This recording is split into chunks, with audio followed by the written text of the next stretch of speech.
Hello, party people. Let me start off by saying I was gonna make this video, about my perception of people in general, not anyone specific, who might be misinformed about the difference, yet the similarities as well, between empathy and sympathy. I don't know the majority of my, however many subscribers, right? My humble amount, but I would like to think, they're intelligent people. Obviously, intelligence can be measured in different forms, but I would assume someone, if not everyone, has intelligence in a certain thing. It might be their job, it might be their hobby, whatever. There's always something someone is smart about that the general public does not know about, whether that be the non-working class versus the working class versus whatever field of career you might do, whatever work. I just want to touch upon this briefly, though. I was read for those that don't know. I don't know, maybe I'm not a prescriber. I'm not a psychiatrist. I'm not an APRN. I'm not even a therapist. I'm not a clinician. I'm not a psychologist. That's why I don't do those things, because I don't have the education to reinforce it. Now, the definition of empathy is the following. I'm reading this off Google right now, a very reputable source.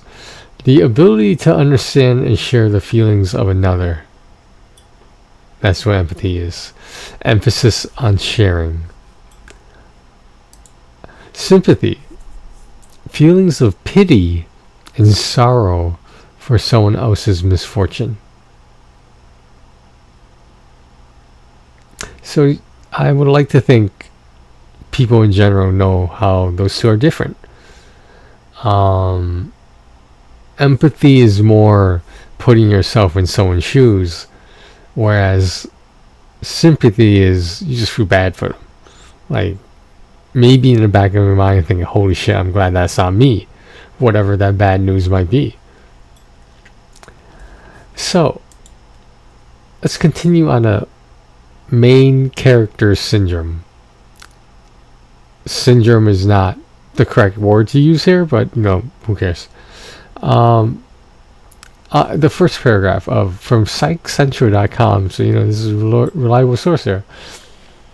Main character syndrome is a new colloquial term that's used to describe someone who sees themselves as the quote-unquote main character or the protagonist in the performance of life. People with main character syndrome tend to view their lives as a Hollywood movie in which they're the star.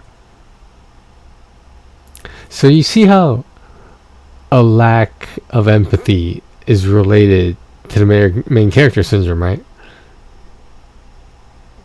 But can you have sympathy for someone who has the main character syndrome? Can you have sympathy for someone who doesn't have empathy? I would like to answer those two questions as yes, that can happen. Let me tell you a little story time. We're gonna have some story time here. I don't think I mentioned this in a YouTube video, but I figure enough time has passed. I had a friend. Emphasis on had. Let me how to phrase this. I was about to jump ahead. Okay, so what this friend and I were doing, she would vent to me and I would vent to her. It got to the point where it became a regular thing, and I would like to think that both of us would share emotions between each other that we normally wouldn't share with other people, because not everyone in our lives understands what we're going through. There were some similarities, but we had unique situations. But we were able to empathize with each other. There's that word again. Here's where it went wrong and why I sort of stopped. I just cut it off before it got worse. I didn't like what I was seeing the future to be, and I realized in the beginning it might have been healthy. In the beginning, it was fine. We weren't quote unquote doing anything wrong. But as time went on and we kept doing this, okay, so you remember how in Fight Club, right? Edward Norton will go to these like these grievance groups, groups about addiction, groups about trauma, etc. And he would only go to them, from my understanding, my interpretation of the movie, so he could have a place to feel again. Like regular emotion, you know, and like, because he felt like he was missing that in his life. He had become so numb that he needed to go to these other groups just to feel human again, to acknowledge that this is emotional and I'm feeling it. Now, he might not have been brought to tears or something like that, but you could tell he was doing this because no one was forcing him to. He was just missing something substantial like that in his life. One day, my friend, she calls me up, and we scheduled a time to talk. Like, this was during the day, not at night. We tended to talk at night more often, but during the day, we scheduled when we would vent to each other, and the both of us were expressing emotions and, quite frankly, tears that we wouldn't express around anyone else. I think we felt safe around each other. We felt it was a judgment-free zone because she had her issues, I had my issues. Maybe issues is the wrong word, but in my situation, issues is the right word in my interpretation of myself. I can't speak on her behalf, but there you go. So when we scheduled it, it wasn't about what we were venting about. It was how regularly scheduled we were doing it. And this is something we should have done with a professional, in my opinion, or just someone who knew each other better. Because, like, this was during the pandemic, mind you. It wasn't like we could just meet up somewhere and, like, talk in person. For one thing, she lived somewhat far away, and for the other thing, pandemic.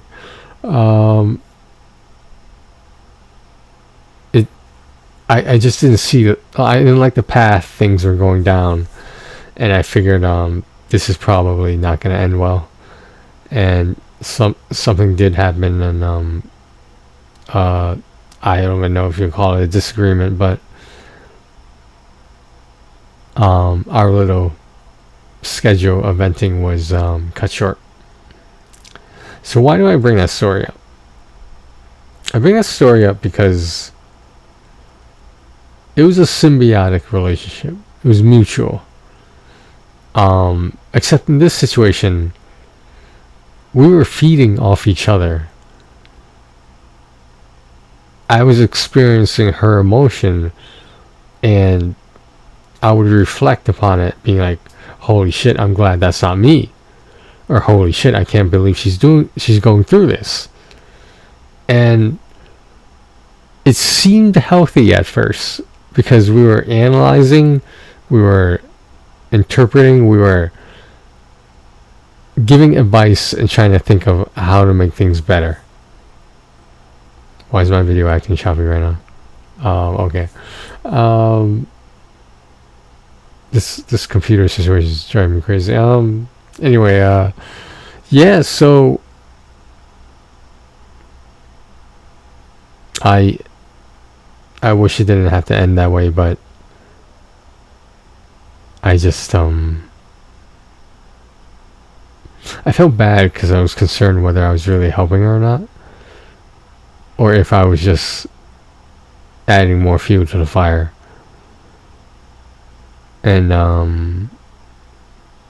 It made me feel like really bad. It made me feel like maybe I was at fault for some of the things that were fucking up, and I didn't like that. And that was I believe that was not our intention when all this started. When we started talking on phone more, when we started video chatting more, like in the middle of the pandemic, I was like, do you have any alcohol? Like, she asked like why, and I was like, you want to do video chat tonight?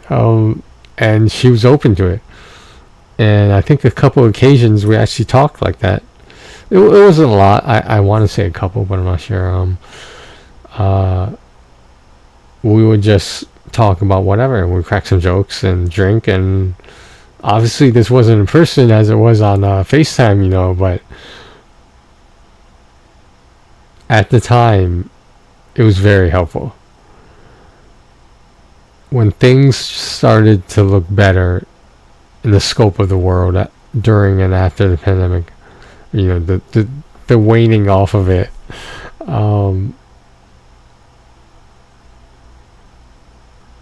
I just questioned, am I doing more harm than good? Are we doing that to each other, more importantly? The fact that whether it be this much or a lot of doubt behind that, there shouldn't have been doubt behind it. We should have. I felt like if what we were doing was healthy, we would not question it, or I would not question it. At least I can't speak on her behalf, but it was. It wasn't a mistake. It was just. It was turning into something that I didn't think it was going to turn into. That eventually, in my opinion, became unhealthy. I